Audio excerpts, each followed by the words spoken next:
Sunday, Monday, Corey days. Tuesday, Wednesday, Corey days. Corey day. What a day for YouTube. This content is ours. Scoop along with me those Corey days. Hey everyone, welcome to Steele Wars. I am Steele Saunders and I do love Star Wars. And we are live streaming on the internet with my pals from the Convo Call, from the Obi-Wan Kenobi background players, as we were. We've got Corey and Aubrey. How you guys doing? Hi. Good day for news. It's a crazy day for news. Yeah, good timing all around.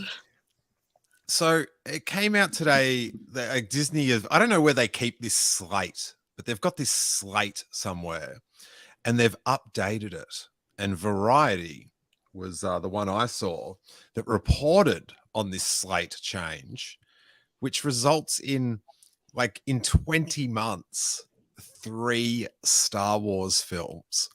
Now, we haven't got to chat. We didn't get to chat last week, I don't think, Corey. And thank the maker we're not doing another breakdown of Mandalorian. Oh, is that what we're not doing that today? No. Okay. But a bit of news that we missed in since we haven't got to talk for a week is apparently, you guys, Disney is considering selling Star Wars, and the number one buyer is George Lucas.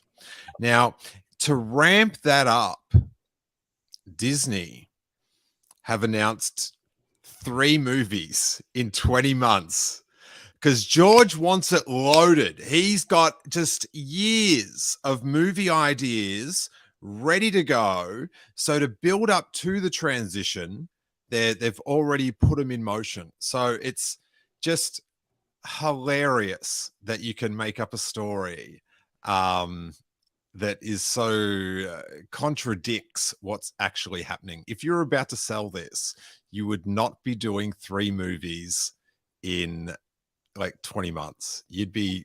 No, but still, they're trying to Disney's trying to squeeze as much as they can out of the IP until George Lucas, Okay. Get all the midichlorian free stuff before like the midichlorian film. Okay, great point.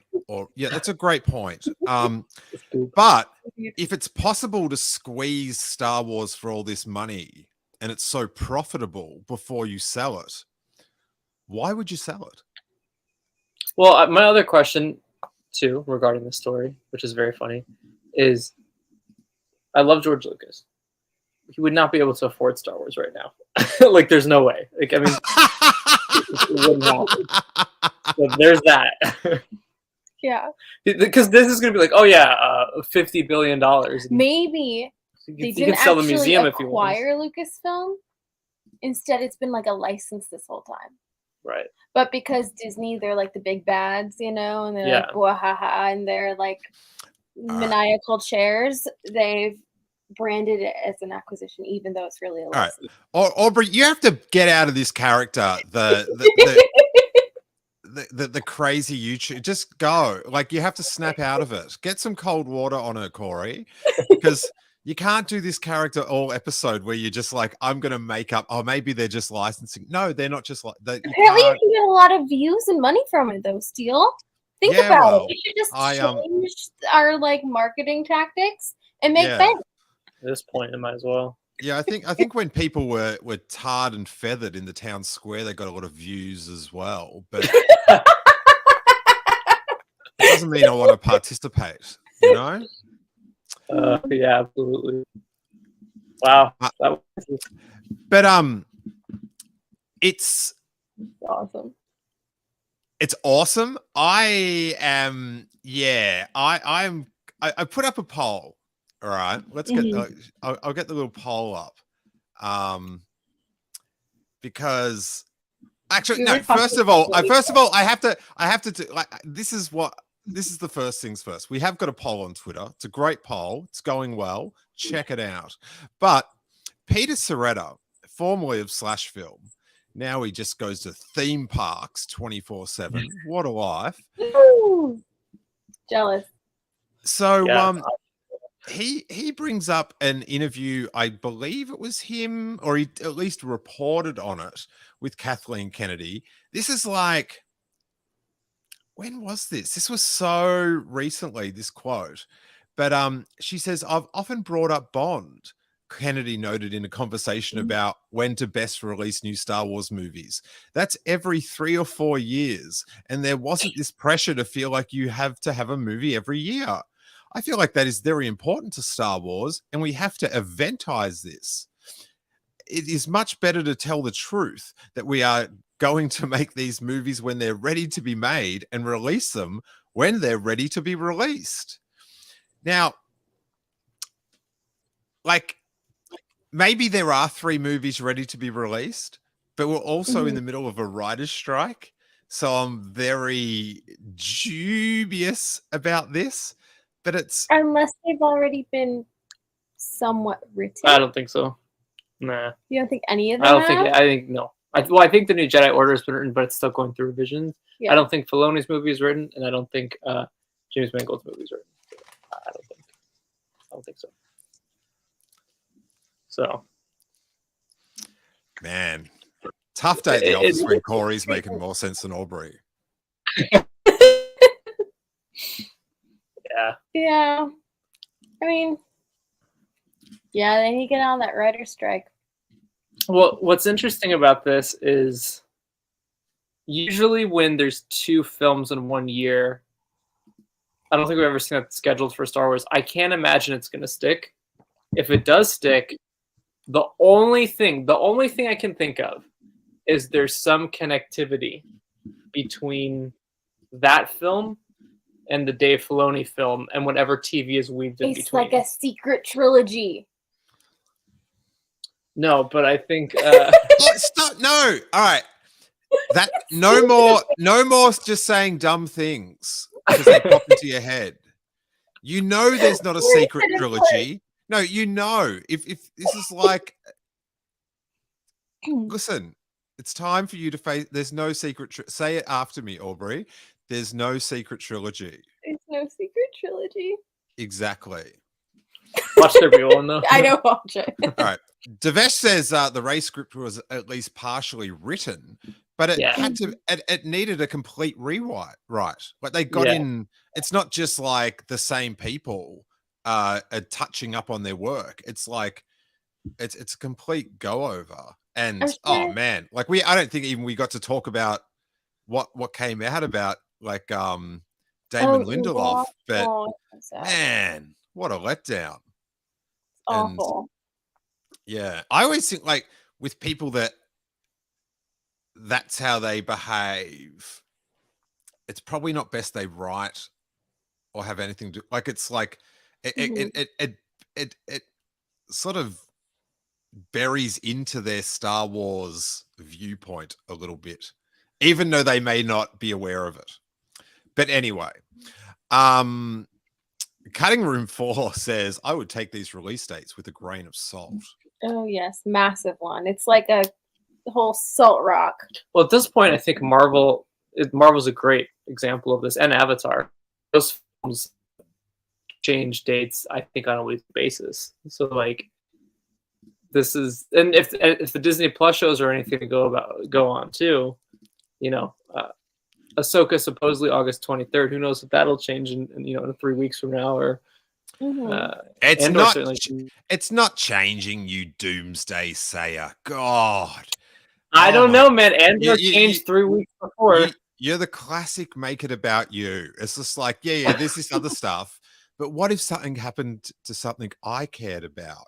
What let's like. But I love this Jim classic on my Twitter. Those creative differences are just around the corner. That's a banger. Yeah. It's true. But let's bring up my little poll because that's a banger as well, you guys. I think our answers are funny. Yeah. But we ended up choosing. You guys had answers? Yeah, we voted. Okay, love it.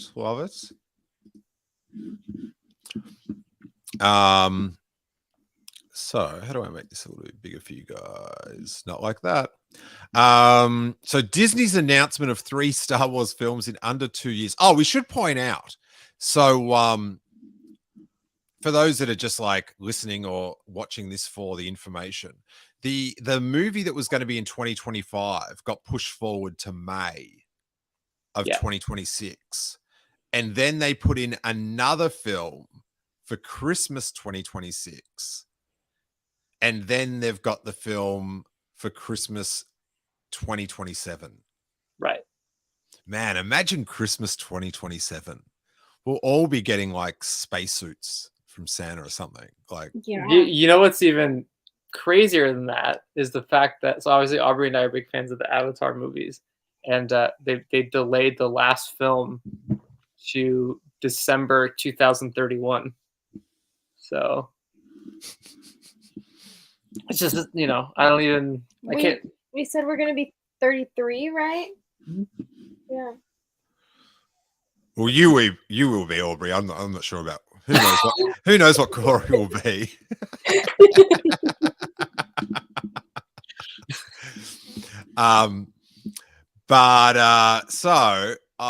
Where's my little thing? Here we go. So Disney's announcement of 3 Star Wars films in under 2 years makes you 23.3 were excited, very positive. 26.1 were nervous. 8.5 were numb. And sadly, 42.1% are doubtful it will happen. Now, as I wrote underneath, I feel like that's the 4 stages of Lucasfilm announcement. Mm-hmm. Like, there's like excitement, trepidation, then just blankness, then denial. So, and I feel like I went through all of them in the past hour or so. Where did you guys, where did you click? I went instantly to doubtful it will happen. I went numb. Number. I'm pretty numb to any Star Wars news that comes out. I'm just like, yeah, all right, we'll see. You're too busy worried about the Star Wars news that you've made up in your head. Exactly. But you're like going, what? You're still you are thinking you want to get back to talking about this Ahsoka delay that hasn't occurred yet. Yeah. I hope the looming Lucasfilm Civil War. Yeah. Always. Sivo. But and it's not just the advertise, like people go for Solo, like doing the 5 months or whatever. It wasn't just the advertising. It was like Solo was not a smooth production. Like, do you know what I mean? They had to refilm half of it. So it doesn't seem like, it seems like to use modern day corporate talk, there's a bandwidth issue in like how much the organization can like do at high quality. Yeah. You want to hear something crazier? Is the fact that, is this about the Ahsoka delay? The next Star Wars film that comes out, this is 7 years after Rise of Skywalker at this point. 7 years. What? Yeah.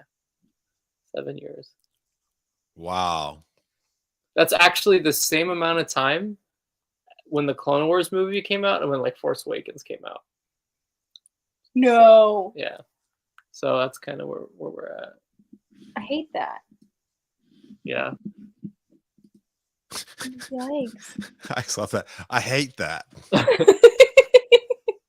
Yeah. But so it's interesting, it's like we're I definitely did not think that Disney Star Wars would ever go more than like 2 years without a Star Wars movie, maybe 3. 7 years is kind of nuts. But I do have a feeling that there's going to be a little bit of a transition period where once the movies come back, the shows might start taking the back seat more. Mm-hmm. Well, that's just the media now. Like everyone went so deep into the streaming, and like because of COVID, like really head first. And then after that, and it's not growing anymore. They're working out like, well, the economics of this is like it's leveled out, but you can get stacks of people to go into a cinema and pay $20. And then they can watch it in 3 months' time on the service they're already paying for. Like, you're double dipping. So and streaming, you don't have to pay creators as much as of now because it's new media. So like that's why the studios love streaming, because it doesn't cost them as much to like put up on the streaming sites. Now, what do you reckon? Do you reckon these? What do you reckon about my date predictions? Yeah, I think this is right. I think you're right. May 22nd for the Ray film. That is the first one coming out. Yeah. And then December 18th, 2026 for, I guess, the Mandoverse Thrawn dealio. Yeah. Now I got a very excited text from Noah Outlaw about this Ray release date, because that's his birthday, and I think ever since forever, all he's talking is wanting Ray to come back. He loves Ray. There you go. And his birthday in 3 years from now. There you go. Happy birthday. Which also, think about that too. I just imagine him today walking around with just a little grin in between that extended bowl cut. Just. I see Noah on Instagram and stuff. Shout out to Noah if you listen. But like when I see his photos, I'm just like, man, that dude's American. Like, that's accurate, actually. It's like he's living in American Pie or something. Like Texas, yeah. Noah's life is very much like a Hollywood film. Like what's that movie that came out? Once Upon a Time in Hollywood. Oh yeah. Yeah, that he lives. That's his life. Like, it's ridiculous. Which character is he? Oh man, he would definitely be the Brad Pitt character. Okay. You'd be the girl that's always hitchhiking, Corey. That's unfortunately the most accurate description. I haven't seen the movie. Does that make you Margot Robbie? No. No, not at all. That makes me. It's just sad. It was a sad comparison. Okay. It's a very good movie, Aubrey. Yeah, we should watch it. Yeah. What else did I? Where's my little link deal? Oh, what did you guys make of that Outlaws game and stuff? Looks cool. That's all I can really say. I mean, it's Ubisoft, which makes me a little trepidatious because they're not known for like, I don't know, making like the best cutting edge games ever. But it looks fun. It looks like the female smuggler version of Fallen Order. Yeah. I think it's so hard for my attention span to be kept. So anytime I see like a video game or something, I know I probably won't play it. But it's Nyx, the little creature. Yeah, he is voiced here. by D. So Bradley cute. Baker. Actually? Mm-hmm. Oh, really? Yep. This little sort of loth cat with lots of ear deal. Harry saw it on my phone and was like, "What's that? It's cute." So they've got a winner. Do you know what I mean? If it just instantly wins over kids with this, it looks insane. We've got, if you're watching the podcast, it's really good. We've got the gameplay preview thing, but with my time constraints and how good it looks, like I can't risk addiction. Like I just can't, like, to play. I couldn't give it what it deserves, which is total life devotion. Yeah. I mean, gaming.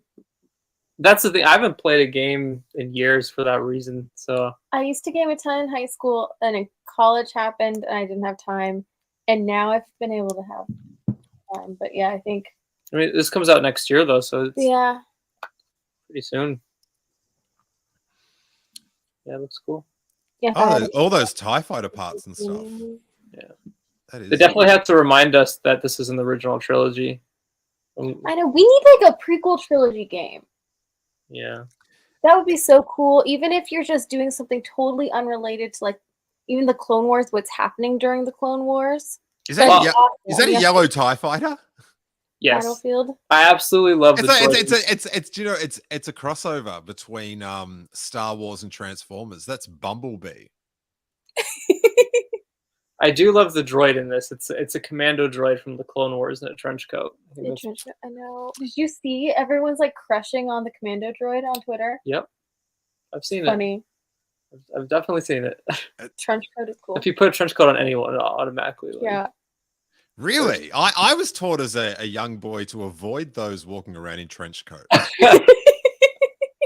But I don't know. I'm not here to judge everyone else's choices. I do like the yellow TIE fighter though.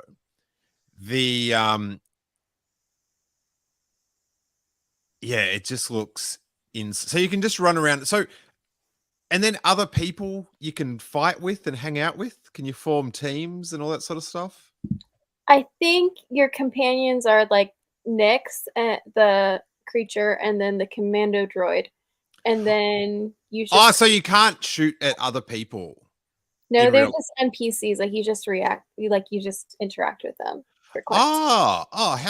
How lonely. I thought everyone was playing together.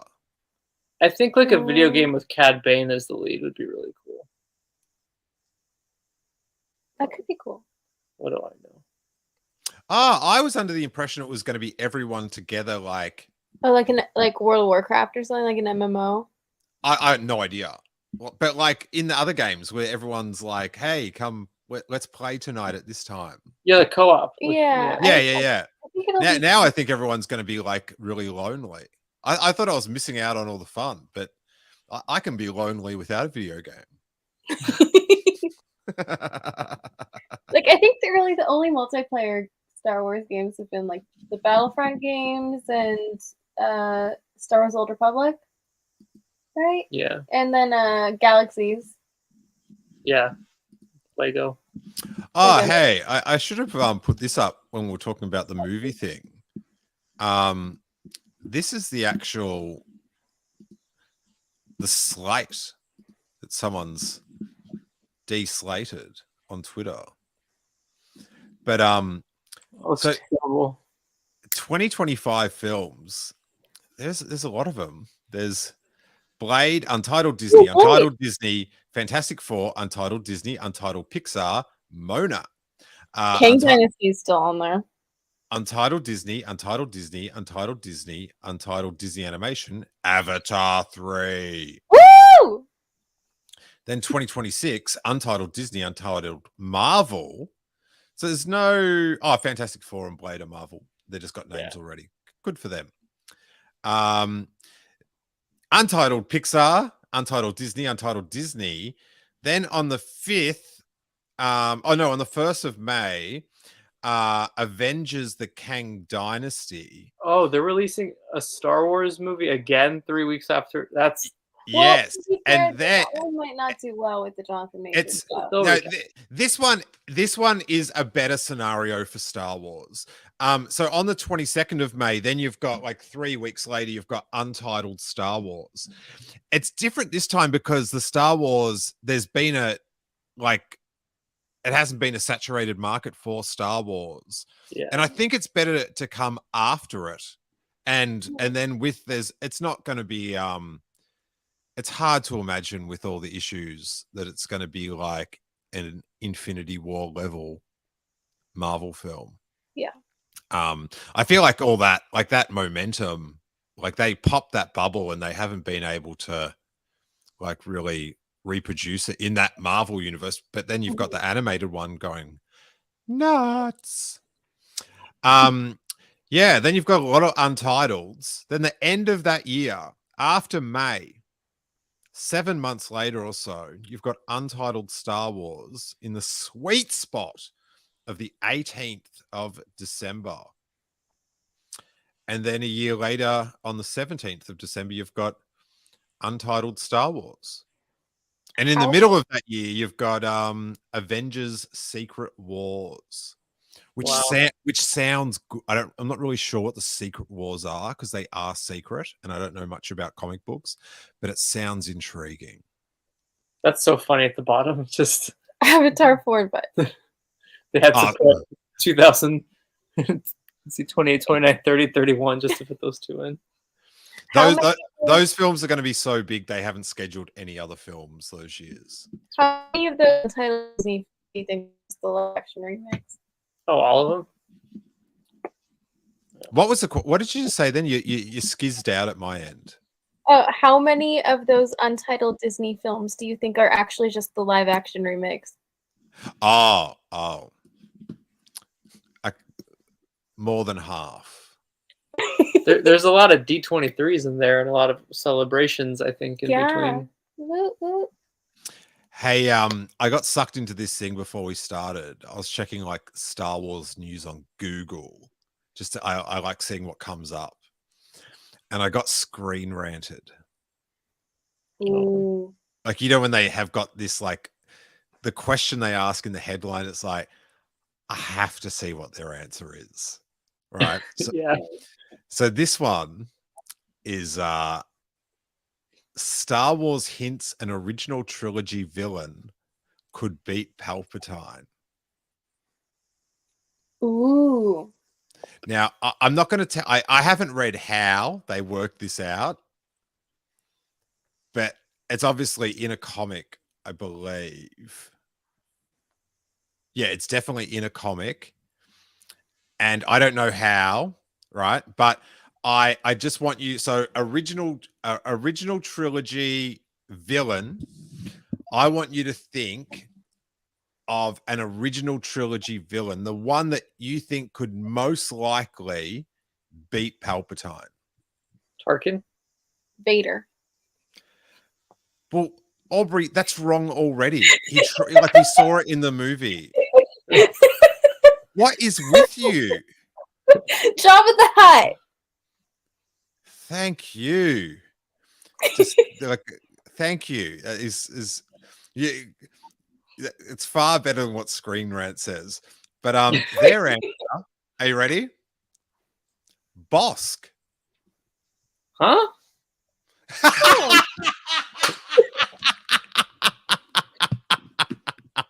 How does that work? That's Corey. The worst one. All right. So it's in a comic. Bosk?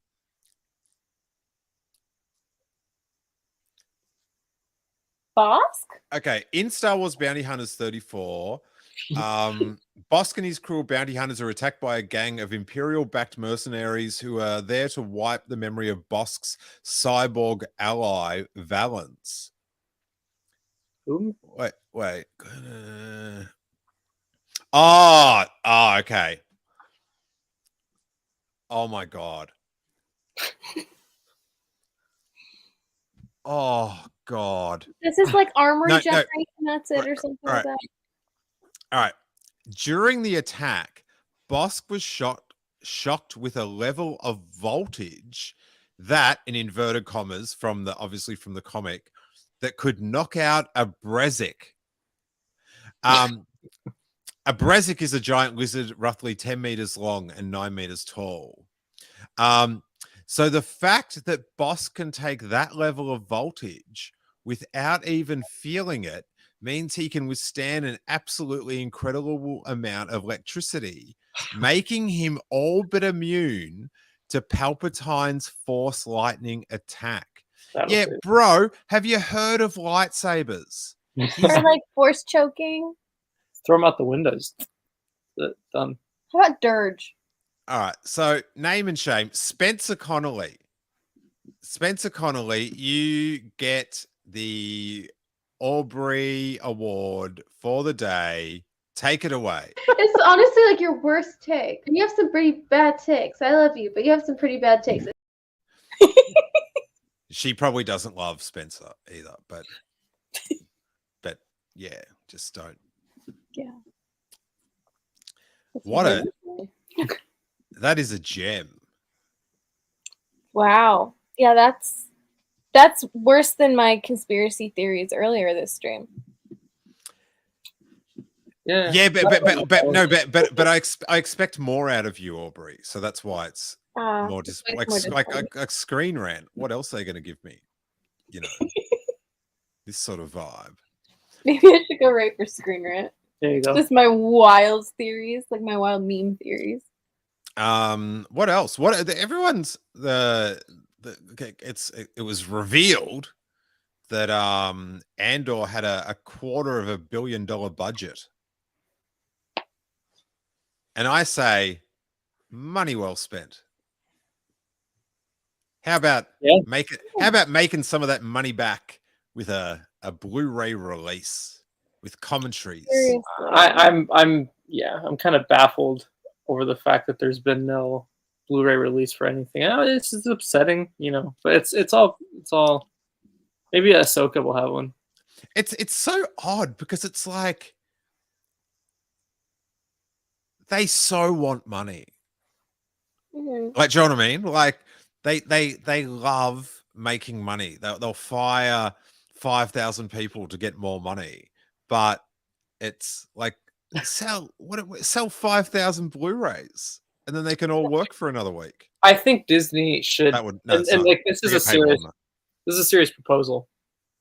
I think Disney should consider hiring myself for their brand management at the parks for like merchandise, because I went to Disneyland recently with Aubrey and I'm looking through all the Star Wars stuff and I gotta tell you, like, so much of it is junk, It's pretty but lacking. if you bring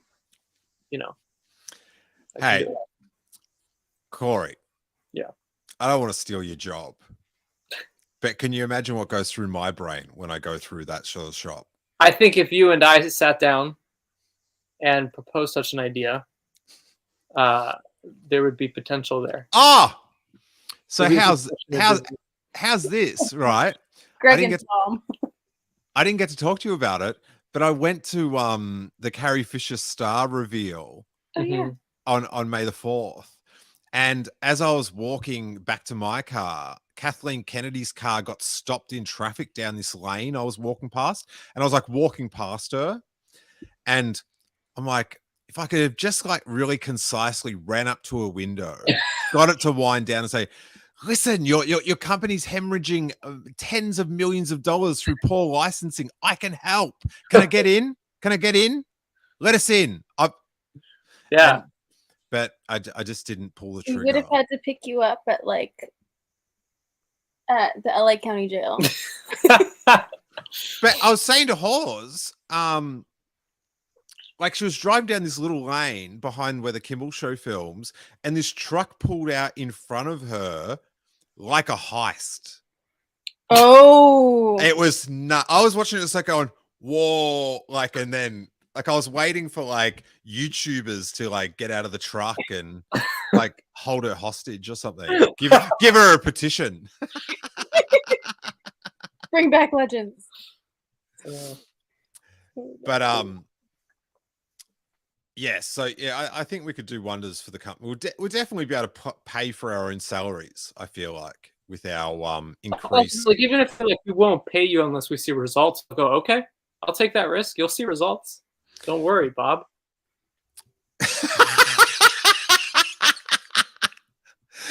I'm telling you, God, you are ready for some. You have been watching Succession or something. The way you're ready for these corporate meetings. I'm ready. Don't worry about it, Bob.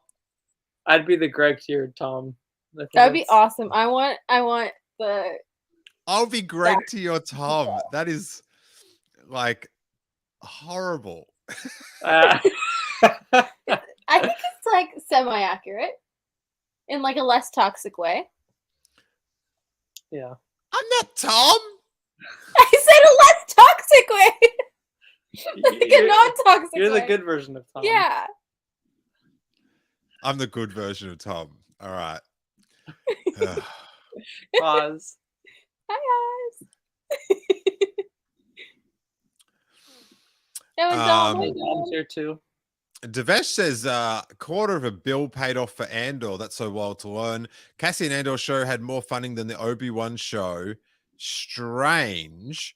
It had But but it also went for a third longer, so it did fill, more time on the Disney Plus app. Whether or not it was more successful or not, but you got more product, and the more minutes you add or the more episodes you add onto a show, like you exponentially get, another, $40 million to do that episode or whatever. I'm just spitballing Andor numbers.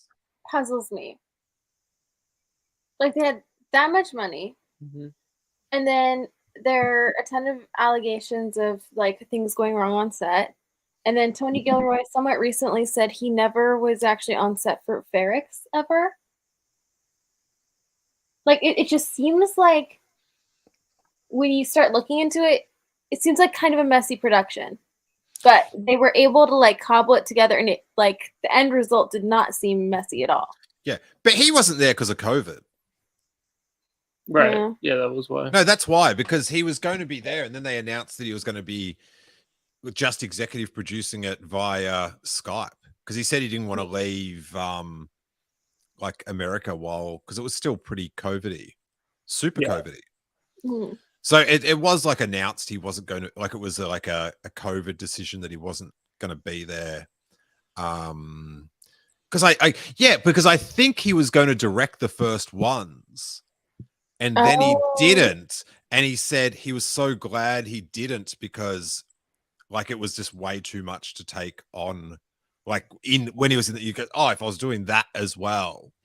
So how's this, Sam? Did you see that George called Tony Gilroy to say he loved Rogue One? And all I can think about is like, did Gareth get a call? Like what a burn that you direct a Star Wars film and then George Lucas watches it, loves it, and then calls the uncredited. Is Tony Gilroy's name in the credits? I think so. Sure. George is like... George has talked to Gareth, I know that. So is that before he just was like, I'm going to be like the retired grandpa that just does his own thing? Basically, still tuning in a little bit. Yeah. Yeah. I would like to have a memoir from George. I want to know his thoughts and his I don't know. That'd be nice. Were you about to say, and his every what? What were you about to say? His every thought? His every meal? We know he likes noodles and Diet Coke. What else does he like?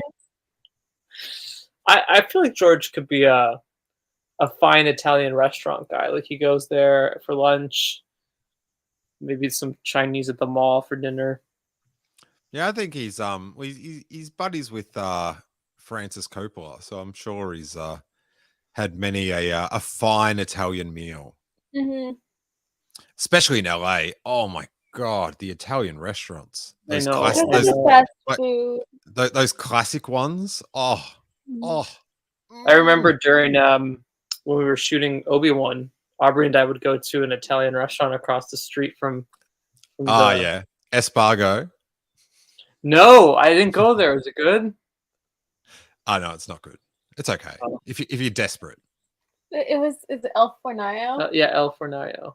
Yeah, it's fine dining. I mean, it wasn't like the best Italian place ever. It cost me like $150 for okay, never mind. Meal. It was amazing. I basically wasted my Kenobi checks on those dinners. Though to be fair, when you're like running around in dirt all day on Jabim, you do want like something fancy.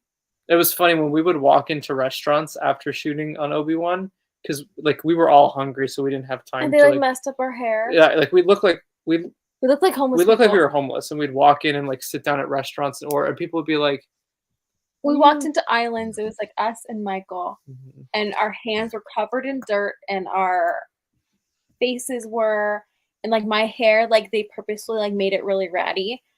And we walked up and we're like, table for 3, please. And the hostess just like looked at us and like looked at us up and down. I was like, we were just on a TV show set. I can't wait for when. Did you sneak on it? but you know, that said, you're not exactly looking like high society right now.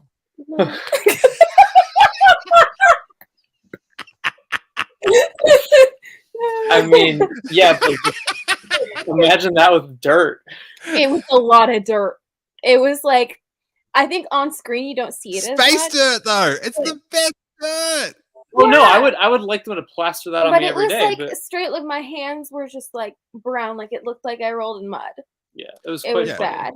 Because they would literally get a paintbrush and paint dirt onto your hands. Like, and on our face. And then they had dirt to put in our hair. Oh my goodness. Like whenever a costuming person would come around, because again, they made my hair super ratty on purpose. They would just go like this, and I looked like Pigpen. So you guys were in the same thing, so you knew what was going on. But I'd get home and Jackie be like, especially like in the morning, she'd go, "Is that Star Wars dirt or real? Like, and I'm like, it's Star Wars dirt. It's not me. It's like space dirt. Like, because if I was that dirty normally, there'd be an issue. Mm-hmm. Yeah. But space dirt. But there was, I did have to. There was some suspicion. Uh-oh. There was some suspicion. That's how it goes. Indeed. That needs to be a shirt. Space dirt, the best dirt. What else is going on, Corey? You buy any Star Wars things lately? No, not really. The Wrecker? Yeah, but that's irrelevant. Okay. Yeah, no, not really. I mean, we got the Art of Rebels book. Corey got me the Art of Rebels book for my birthday. Happy birthday. Thank you. And it was really interesting. There was some stuff that you were looking at. You were looking at Rex, and they had concept art of the Ghost Crew. So Aubrey, have you watched much of The Simpsons? A little bit. Yeah, I like the older ones, right? There's this really good old one where it's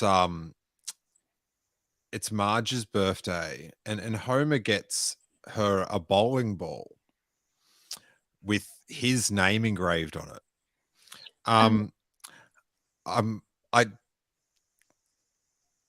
Who's read the book more, you or Corey? That's what I'm getting at. I flipped through it with him.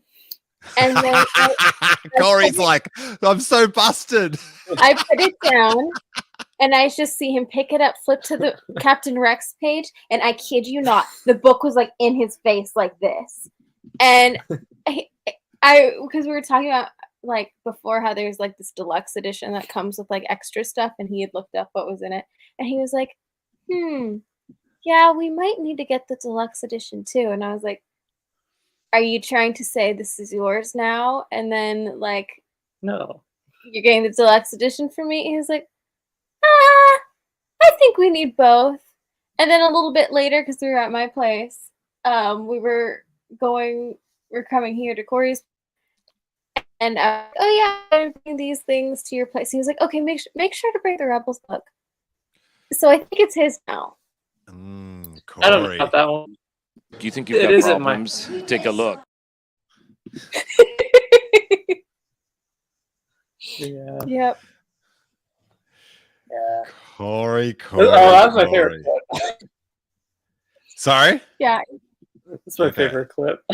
Is it your book? No, I don't think so. I mean, it's here. We share it. You can't fit that on your shelf anyways. I can make it fit on the shelf. Hey, I've got footage here of Corey, what he said when you opened the present to reveal the book. Better welcome one. Oh, sorry. Cut out the start bit. Damn it. It's a surprise. He was there like going, oh. He was more excited.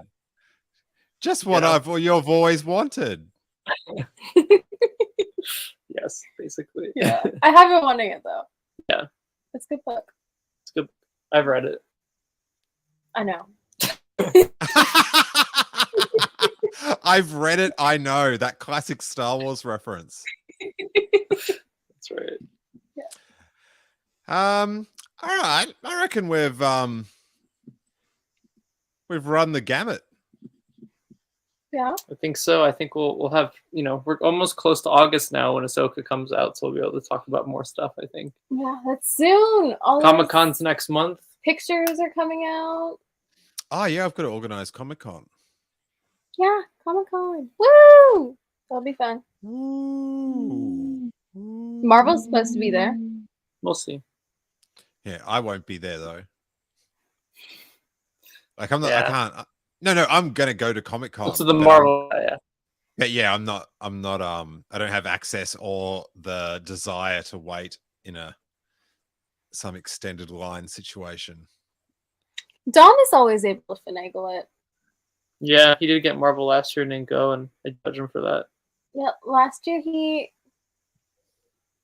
talk to Dom. He's like, he has that Canadian charm where he's like just super nice and able to get in anywhere. Yeah. Excellent. I'm getting hungry for burgers just thinking about it, Corey. I know. The 7-Eleven burgers? 7-Eleven burgers. Yeah. I'm pretty sure I got food poisoning probably a couple times, but I actually feel like those burgers might be off the market now, which is... I think they are. I think they probably have like salmonella in them or something at this point, and we're gonna have to find a replacement. We do. All right. Well, I think this one's gone on Long enough. So make with the plugs, you plucky duo. I'll let you go first. Yeah. You can find me at Dreamed of Magic on all social media, where I post about a ton of fandom things. And I'm also on management for Streamer Entertainment, so you can check out my writing and our stuff there. We just did relaunch. And then you can find me and Corey at the Compar Call, where we talk about Star Wars stuff on YouTube. There you go. Excellent. If you are a Patreon at the $3 level this week, we've got a new Star Wars Year by podcast, 1986, Corey. Ooh. Can you see that graphic with the ice skating Ewoks? Yeah, we That's check. Amazing. Oh my God. Some of the things that happen during the dark times, it's a wild thing, but to see the giant-sized ice skating Ewoks was woo. So it's all the Star Wars news. No, I wish. It was like it was on at like Madison Square Garden, which is just they did like 2 weeks of shows there. It's just insane. I didn't even know that was a thing. Interesting. We need to find something. It's that needs to be like a defunct land documentary. Yeah. Creepy. I want to see a video. Is there a video of it? Yes, well, we'll subscribe to Patreon.